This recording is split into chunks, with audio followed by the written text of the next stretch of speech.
เปิดคลิปกับข้าบันนี้กับมาทั้งตูกพี่ได้บันนี้พี่น้องเลยทั้งผู้เฒ่าผู้แก่เพิ่นคิดกันออกเบงอันนี้ก็ห่อข้าวต้มข้าวตากทางนี้พี่น้องเลยนี่นาก็จ้างเพิ่นนะว่าจ้างเพิ่นนะว่ามาทางนี้เนาะพี่น้องเนาะมันเนาะกราบทักทายสวัสดีเด้อสวัสดีเชื่อเด้อพี่น้องเราบัดนี้เนาะสาวไล่เห็นสบายดีเด้อทางนั้นเด้อสวัสดีผู้ทุกคนลองห่อบังดูเอาจะแอบยังจะมาลูกกะเนาะอ่ะนี่เฮ้ยเอาแม่ชมนะ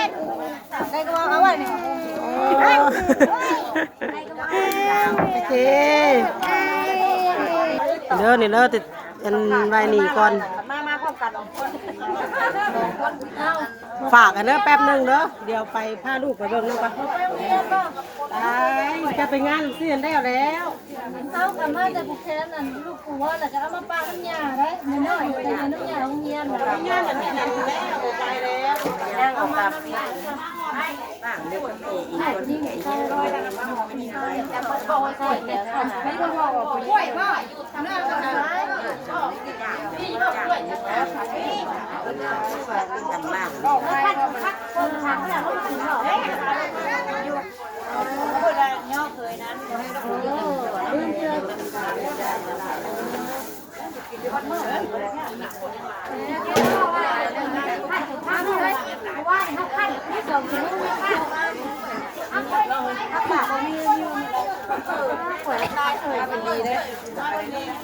เด่นแค่เนาะต้มได้ทานทอดเนาะทานทอดนี่ข้างหน้าด้วยนี่หอมต้มทานตอนนี้แซ่บมากมันหวานแต่ว่านี่เธอเป็นชีสแซ่บค่ะมากๆก็เอาแบบทำนี่นะนี่กล้วยนี่แล้วกับลูกก็นี่ก็อยู่แล้วว่าพี่เอาพี่เครื่องเลยอันตัวนี้นะพี่ก็พี่เพราะกว่าที่ใกล้แล้วกับพี่เครื่องเลยใช่ใช่ไม่ต้องผ่านนะรถจะไม่เยอะพี่คนละถามนี่น้องได้ถามนี่ทำงานสินะนี่ลายขึ้นหน่อยเอาบนรถไปนะลายตื่นนี่มันจะพันฟังด้วยเนี่ย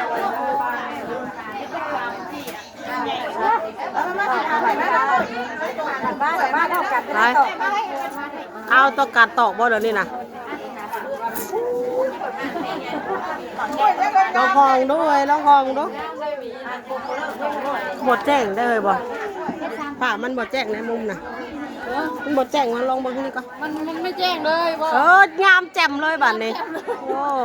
คนงามหน่อยมันละมืดเนาะไปอยู่ข้างมืดวะคนงามแบบมืดคืออยู่ดิมานี่มันก็งามแจ่มแล้วบัดนี้นะมานี่รถไล่วันเดียวมันก็มืดคืออยู่ดิแบบนี้มันก็งามได้เฮ้ยไม่ต่อหน่อยเนาะ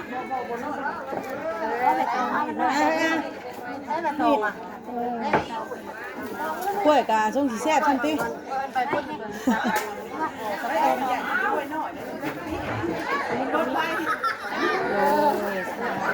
น่าเป็นร่างใจได้นะบ่ได้ห่อต้มเลยบ่ถ่าห่อถ่าเพิ่นห่อก่อนดิเป็นห่อได้เอาจะหิวเป็นต้มกล้วยมันกะมันทำนี่โบราณปานใดกะยามันมี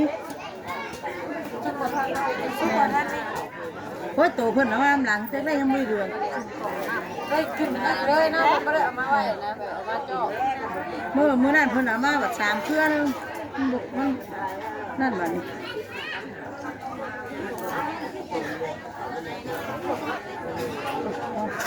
ไปคุยเลยคนหัวยาวหัวตองบัดนี้หัวยาวกว่าตองเรื่องมาเลยเรื่องมันได้เ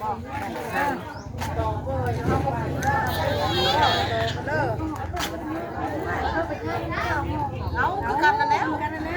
จังว่าเฮียนไปที่แล้วต้องหูเชื่อมากเลย ไม่มาหอยติ๊กหอยเนี่ยนะงานหลอกหลายคนแบบนี้เด้อเนี่ยแบบพวงหลายคนผู้ใครเป็นใครหอยกินแล้วหอยอยู่ในเฮือนเดี๋ยวหอยเขาได้หอยเถื่อได้ว่าได้ลองอยู่ห่างหอยยังจุดเจ้าบอกเนาะในประเทศไหนเนี่ยในประเทศไหนใครเนี่ยก่อนจะไปก่อนจะแก้วเฮ้ยตองเฮ้ยน้าพี่เนี่ยน้าพี่เนี่ยเฮ้ยไปตองเลยเฮ้ยหน้ากันบ่ได้น่ะนั่นเลย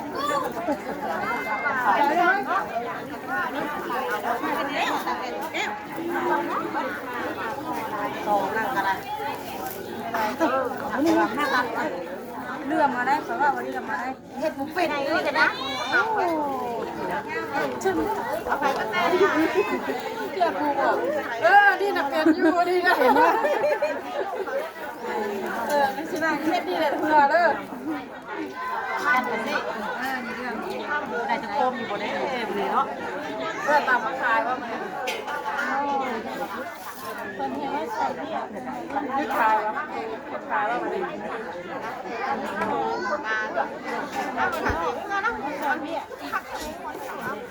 ยึดก่อนคนหนึ่งสิเงินประขายดิ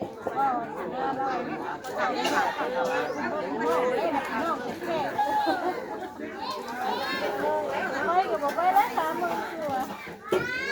เอาซอยมันเหลือจะขายตัวตอนแรกก็ว่างอยู่ซอยกันเล่นใส่ไปขายอย่างไรแค่บอกว่าคน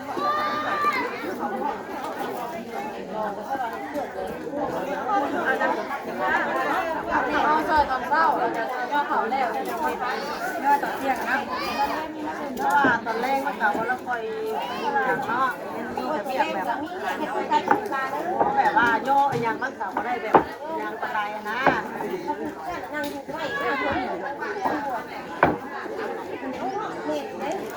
ได้เกิดมาขึ้นแล้วล่ะ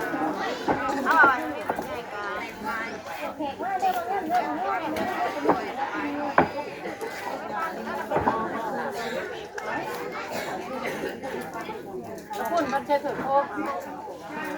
แต่ว่ายันมันเป็นเชื่อบ่ว่างมาล้างถ้วยนี่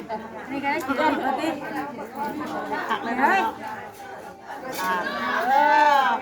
ชอบดีแล้วจบงามแต่ดิงามที่คนแต่ดิน้ำมันเป็นเรื่องแบบร้องแม่น้ำพริกแต่ว่าปลาอย่างเดียวเลยนึงถ้าเลยต้องไม่ขัดต้องไม่ขัดลองไปดิน้องใหญ่มอยจะปิดกล้องก็อะไรกันที่เพิ่งไปกว่าเฮ็ดให้เพิ่งต้องเลยนะเดี๋ยวข่อยไล่วิ่งหลายได้ค่ะข่อยวิ่งอยู่หลายซีโอ้ยซีก็ยังข่อยแห้งไข่เพราะว่าลอยอยู่ในไข่วิ่งมันลอยล่ะน้ำอ๋อข่อยให้กลางแม่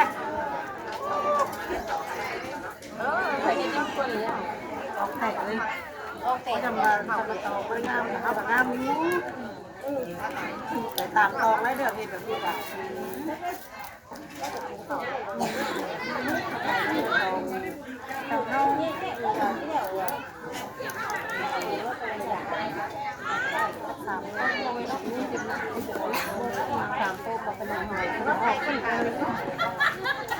เฮ้ยห่อหลายๆดีแล้วหลายหรอไปไหนห่อขี้ขนาดที่ไรขี้ตัวกระหางครบกันครบไหมแต่บนก็ห่อเดียวเลยแต่คนไม่ได้ยากเลยแอบยกนะ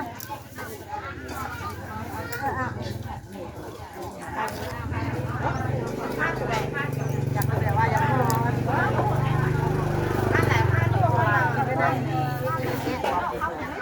จะครบลงได้ข่อยเนาะโอ้ยนี่ต่อไปเอามาเจ้าเนาะแล้ว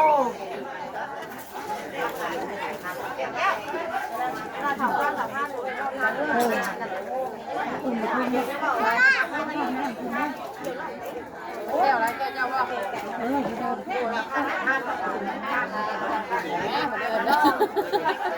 ไงเนี่ยตัดน้ำมันไปห้องเที่ยวแล้วกันแม่เรานิ้วแม่เนาะวิทำไมอยากได้เอ็นซื้องามเหมือนตั้งซื้อลูกงามเด้อเราจะเอิ้นไปซื้อลูกเดี๋ยวก็นายน่ะกับลูกฟังทำน้ำเอิ้นไปทิ้งเขาซื้อเขาคือได้แต่เขาตั้งซื้อลูกงามเลยซื้อลูกได้ที่ซื้อลูกตอนเช้านี้คนสิบลายเป็นไรเพ ราะว่าเป็นตลาดนัดเนาะเราก็ตั้งเอาไม้ตีก็ได้อยู่รอบเนาะงามอยู่แล้วเนาะยังจะตั้งไม้เอ้าว่าเขาว่าวันที่ใดก็เมื่อกี้นี่ว่าเผาทำปูนี่ก็ตั้งไม้ก็งามอยู่บ่ว่าคันจะได้ซื้องามน่ะเอาซื้อลูกงามเด้อค่ะว่าทำบ่ตาเห็นได้ลูกกับชุดแบบเอาถ้าเอาลานงามอยู่สำนั่นก็ดีถ้าเอาลานเนาะงามแน่สำนั่นน่ะเป็นห่อนั่นงามไม่ถามมายังน่ะห่อเบี้ยวแน่นะมันลายงามโอ้ไผ่ห่อเบี้ยวนั่นน่ะแล้วเราทำมันที่ตกกองมันก็งามคือคนนี่แหละสิแม่เอาแต่ไรว่ามาพี่เราคุณป้าได้ห่อข้าวต้มจ้า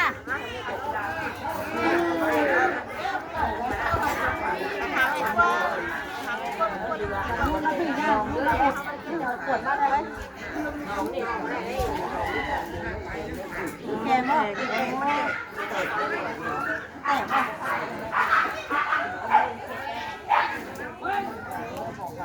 แม่มาเช็ดมันนี่แต่มือเลยเช็ดเอาล่ะมือได้เอาล่ะตับมาได้ล่ะงานไปเถอะนี่เช็ดเช็ดทำไงเราคลายมันอยู่สองมือแต่ทุกมือของก็อยู่ผ่าหน่อยนี่ประเภทมันเสร็จคนละเชือกมือเช็ดใช่ไหมคะมีได้สูงแล้วหรอเนาะปัดเป็นใจสีอมมากหรอกอย่างเงี้ยมีผ่าเนาะมีผ่าเช็ดเอาไปทำพวกกันนะ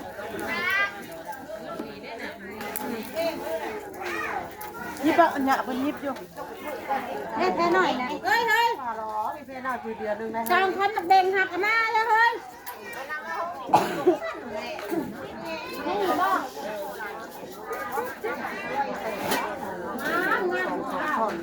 หลาย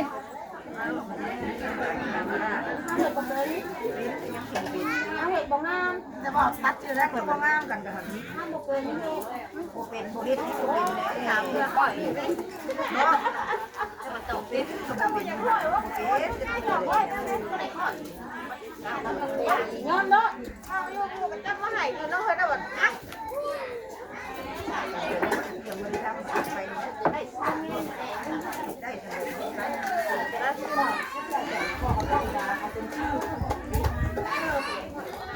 หานั่นหน่อยแล้วก็เราเห็นคนน่ากลัวได้เป็นเหยื่อละเป็นเบียดเราอยากได้ไปอยากได้อยากเห็ดคือเห็ดบุกเป็นใครดึงต้มข้าวต้มเลยบ่โอ้ยาก้อนบอกนี่ค่ะเห็ดไปนะเห็ดเห็ดเบียดอะไรเบียดอะไร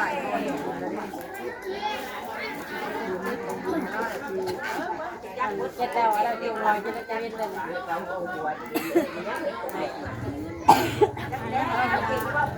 ว่าได้มึงเลยจะได้กล้วยมีอะไรบ้างกล้วยนี่คือกล้วยวะแต่มันก็อยากของให้ถามแล้วสิต่อถามได้เลยไอ้หมักนี่ไงจะไม่กินได้ไหมบ่ได้ดิไม่ได้นะครับได้3 โค้งเลยจะซ้อเป็นงานแบบนี้นะเขาจะเกี่ยวกับน้ำลงไปเอาลงเทียนมาบอกลงยามาบอกพี่แพ้มุนหน่อยก็ได้มาใช้เป็นตอนมันแย่ลงได้บอกว่าจะลงราคาให้พี่บุญเงิน1 ก้อนลูกสิลงดอกลงหอมเลยไม่ได้ไม่บอกป้านะป้าเล่านะแม่มาดองเพ่มันคือดองบ้างถ้าเช็ดนี่เช็ดนี่ก็เช็ดที่ปากหน้าเช็ดจะตองให้ลูกแล้วก็เช็ดจะส่งแล้วป้าลูกบางแม่นี่ละโอ้แม่ส่งป้าหอมตอนมาแล้วเอามาแล้วชมนั่นหวานขอมันยาว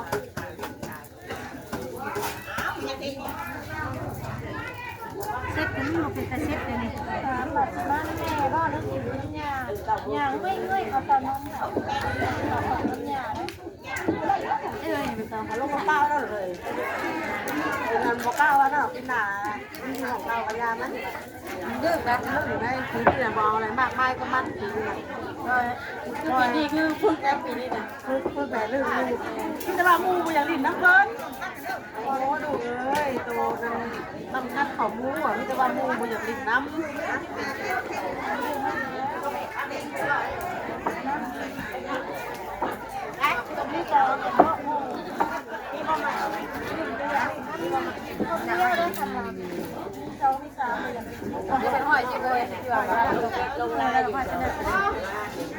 พอเป็นหอยเป็นนิดพอก็ต้องเป็นหอยกันอยู่ ให้พ่อกับพ่อได้ ถ้าว่าถ้าจะปิดกล้องกันนะเจ้าก็ปิดเพื่อนแล้ว 3 ก้อนก็ได้ดีกันก็ได้รวมแต่ละอันก็ไม่คือกันนะจะสอบยาวเลยกระดาษเดียวได้ดิไอ้ตั้งหลักตั้งไรเราไม่กระโถโล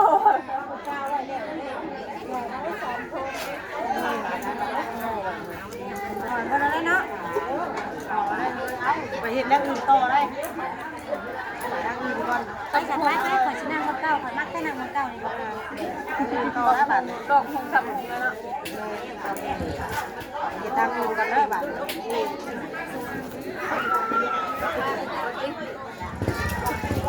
บอกเราคงยังทางไปทางนู้นบ้านอะไร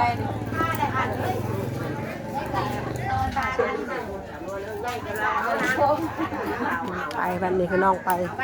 ไปละยุกไปเลย ไปเบิ่งทางครัวพุ่นไปเบิ่งทางต้มพุ่นบานนี่เนาะไปเบิ่งทางพุ่นเนาะพี่น้องบานนี้บานแนวใดถ้าไปหาเลาะไปหาเตรียมอาหารเที่ยงบานนี้เอาปะไปพูไปทางหม้อพุ่นบานนี้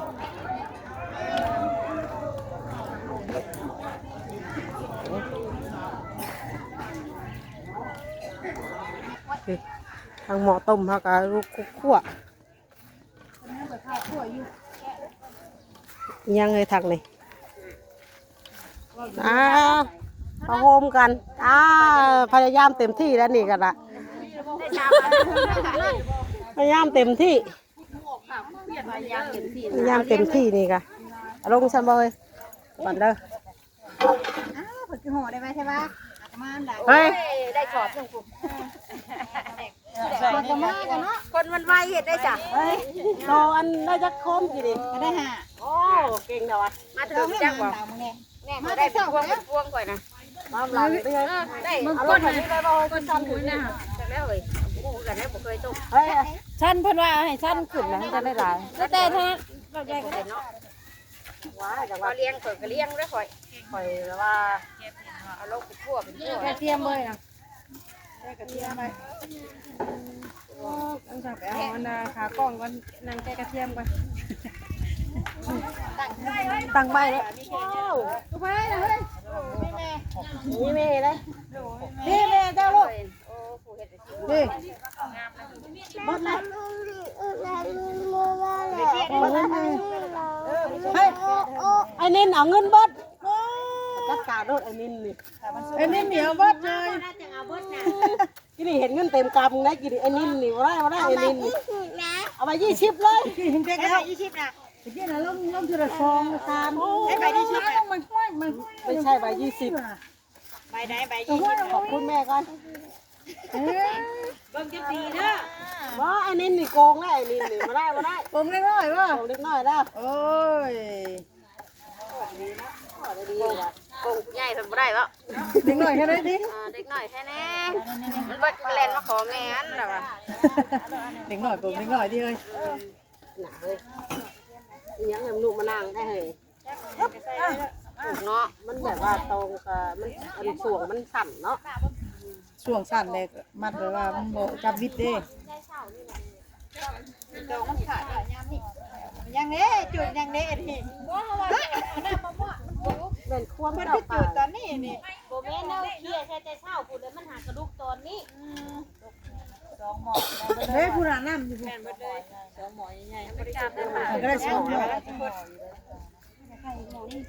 แต่ว่าเฮามาเจ้าเติบแต่เก่าเฮามาเฮากินแล้วก็ เฮ็ดสิบ่เอ้ยนี่เดี๋ยวเจ้าแห้งบ่มายังทันสุกดิก็เอาจะได้เอาหลาย เจ้านี่คือเข้าใจว่านี่เก่งยาพอได้สำนอยเก่งแต่มันเฮ็ดน้ำเนาะ ก็บ่ได้ก็บ่นั่นเนาะเลย